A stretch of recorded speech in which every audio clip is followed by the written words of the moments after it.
So we've got two guys challenging Justin Trudeau regarding his proroguing Parliament. Apparently, they're going to court about it being illegal what he's doing. He's said he's proroguing Parliament. I think Northern Perspective covered this about how he wants to have a reset. Parliament has been paralysed for months after what has been the longest session of a minority parliament in Canadian history. That's why this morning I advised the Governor-General that we need a new session of Parliament. She has granted this request, and the House will now be prorogued until March 24th.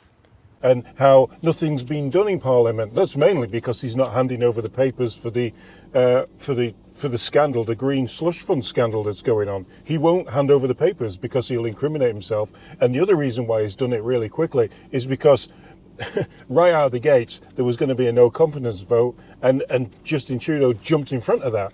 So yeah, it's a complete utter mess on his part, and he's come out and he's said that he's prorogued Parliament to try and quieten everything down a little bit. Let's have a bit of a reset. Let's find a new leader for the Liberals. Meanwhile, like I've said before, our friends below in the basement are pushing 25% tariffs onto us and wanting answers from Canada. Well, one of the guys who are pushing for this lawsuit came on the radio, David McKinnon, and he will explain everything here. Why do you think you got a case? Well, this case really is important, Ben. It really invites the court to ask and answer a question that we've never had before in this country, which is, what are the limits of a prime minister's power to prorogue Parliament? That's never been decided here in Canada, but it was decided about 5 years ago when Prime Minister Boris Johnson in the UK, he chose to prorogue Parliament in order to avoid some tough questions dealing with the Brexit negotiations, as you may recall. Yeah. So the UK Supreme Court back in 2019 heard a challenge like the one that we're bringing, here today. And they ruled 11-0 unanimously then that Prime Minister Johnson's decision to prorogue in those circumstances was unlawful. And what the Supreme Court said was, basically, you can't get in the way of fettering or limiting or in any way interfering with Parliament's ability to oversee the government and to supervise the government, because then, as you know, that is Parliament's job, to oversee the government.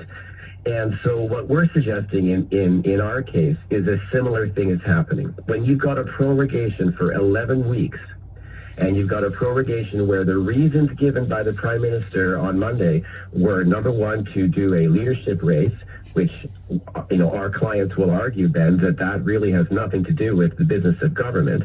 Secondly, the 11-week, we're going to say that that's just simply too long. And thirdly, the other reason given by the Prime Minister, Ben, was to reset Parliament. Well, my clients will be arguing that really the only legitimate and democratic way to do that is to have an election. Yeah.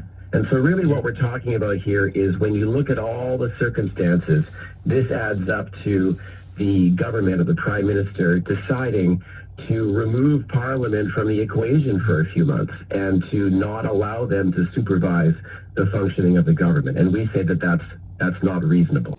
What do you think? Do you think he's got a case? Do you think this could push all... I don't know.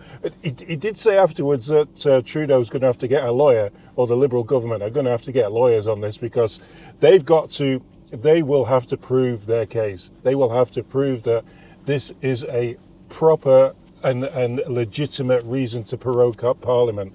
And really, in Trudeau's own words, it is not. See you in the next one.